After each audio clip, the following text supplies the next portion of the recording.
PlayStation digital titles, do they have an expiry date? I would have said no, but Treon shared some new stuff with me that actually brings up some concerning stuff. And as someone who has become pro digital, and Treon being the herald of physical medium, it should be an interesting topic to discuss. Let's go into our big headline today, which is the whole digital fiasco. So a couple weeks ago, PlayStation announced this summer you can't get movies on your PlayStation. You can't buy movies through the PlayStation Network. And then they went out and said, hey, your PlayStation 3 games, you can't buy those anymore. You can't download those anymore. Your PlayStation Vita games, you can't do that anymore. Which was one thing. Like, we all know that happens in the world of digital games. It's a known. We saw it with the Wii. We saw it with the Wii. Just the Wii. Is it just the Wii that did that? Nintendo DS and the Wii are the only two that the original Xbox, but I don't really count that one. Yeah. But now, a YouTuber called, I don't have his name here, has brought up the fact that, and maybe you could explain it better than I can, Treon. I'm going to try. Apparently there is a clock in your PlayStation 3, and if the battery to that clock dies after the PlayStation Network disconnect happens, you will lose access to all of your digital games and you will not be able to restore them. Is that accurate? Because basically what happens is when you play, it actually syncs up with the clock. And if your clock dies and you go to replace the clock, it then has to connect to the network to resync your digital purchase with your system.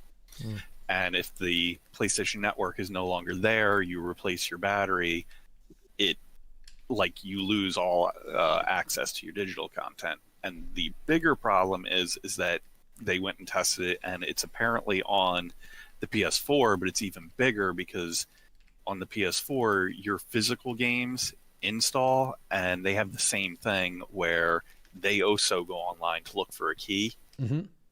And when they inevitably shut down that digital storefront, your physical games will no longer work on your PS4 as well as your digital. Okay, I missed the PS4 aspect. That's some big time shit.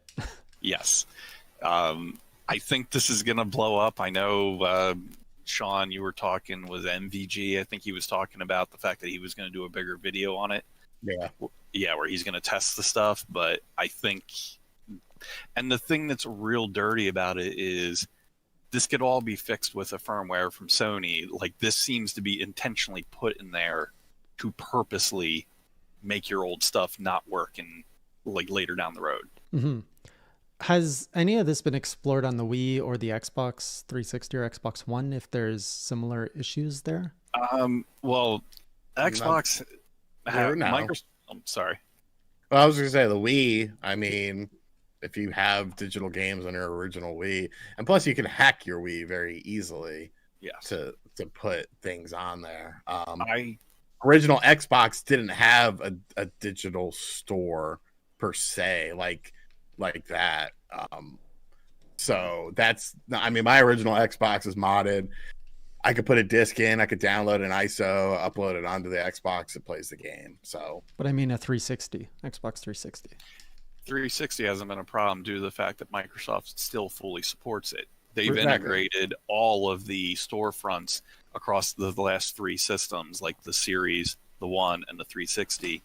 So that's not been an issue. Like, I can still go off my 360 and get stuff.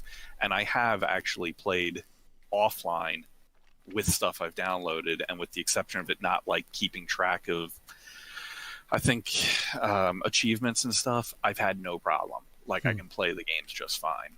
Now, I don't know about the clock, but because they continue to support it, and I'm sure Microsoft will put something in play that if they eventually shut that down, but I don't think it's going to shut down anytime soon. They've gone out of their way to actually support the older stuff. Yeah, the fact that you can put an Xbox 360 disc in an Xbox One. Am I correct in that? You can put some original Xbox games in an Xbox Series X and actually play those. Right. So, I mean, Microsoft seems more willing to play to that because they see it as a competitive edge, which differentiates them from PlayStation. And I don't know, PlayStation, they always do this. Every time they have their little high, they get arrogant. They get so cocky. And then the next generation, they mess up. They did it with the PlayStation 2. They got arrogant.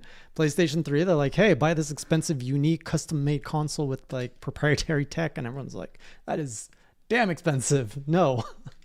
And they're doing it again with the PS5. It's just the business of the PS5 era. On the fact that you can actually lose it, it's all garbage and bullshit. But the way I view digital games, and this is just me, I don't expect anyone else to share this. When I buy a game digitally, I play it and I oftentimes will never go back to it. I view a game very much to like when you go to the movies, you're going to pay $10-$20 to go see a film. You're going to see it and then you're done. It's a one and done kind of deal.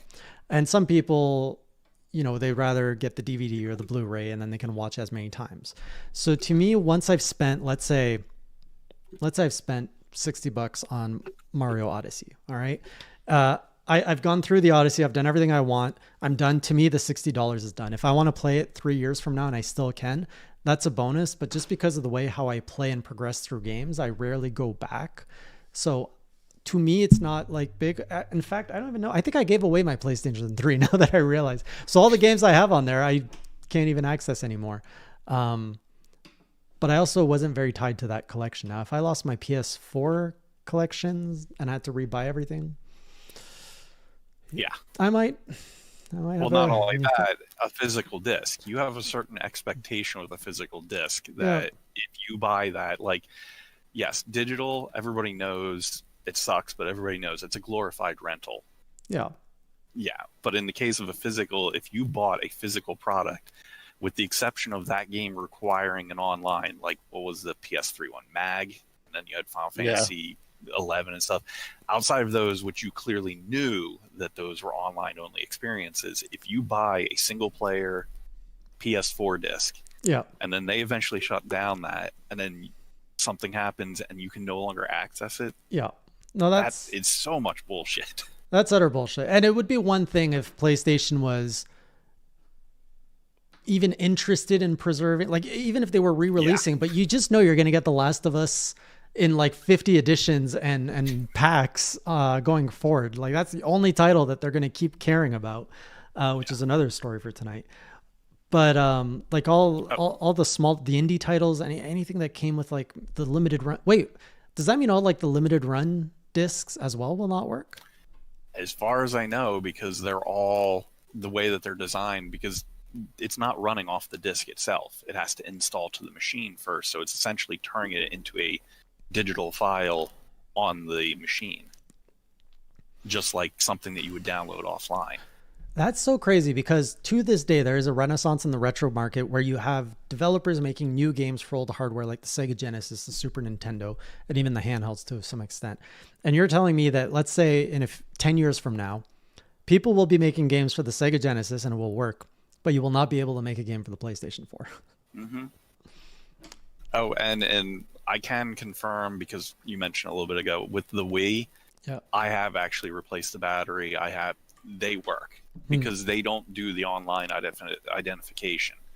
I don't think Nintendo does that with any of their systems so far. Right. Like the 3DS, even the Switch, if you download it, because of the fact that they expect you to be able to play it on the go, it doesn't do that online check, with the exception of the, their NES and SNES app. But I think that's every 2 weeks or something that they do that check.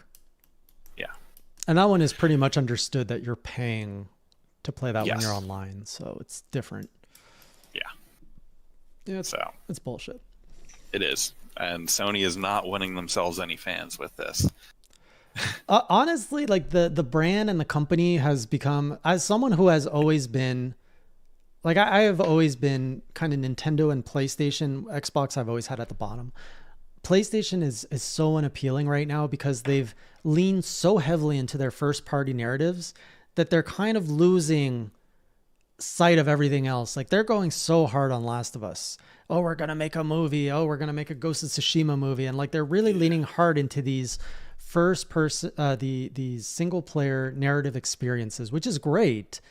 but you know, don't lose sight of the forest for the one tree you're very proud of. And you know, to this day, the PlayStation 5 is still unappealing outside of the Final Fantasy VII DLC that I want.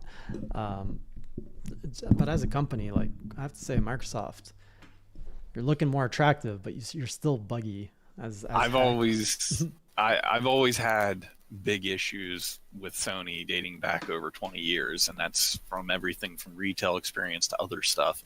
So I've always put them at the bottom of the pack, and Microsoft has grown for me over the years because of, despite they're leaning more towards digital, they seem to be doing it right as far as I'm concerned. Right. So you never had like a PS1, PS2, PS3? I had them, but I never had them during their generations. Oh, okay. Nintendo was always my primary. Actually, for right up through the late 90s, Sega was my secondary. And then I'd say with the 360 is when I never liked the original Xbox, but the 360 on, I've actually preferred that. I hated the Xbox. It was chunky. Yeah. All right. VCR. And the controller too was massive. Oh, the Duke.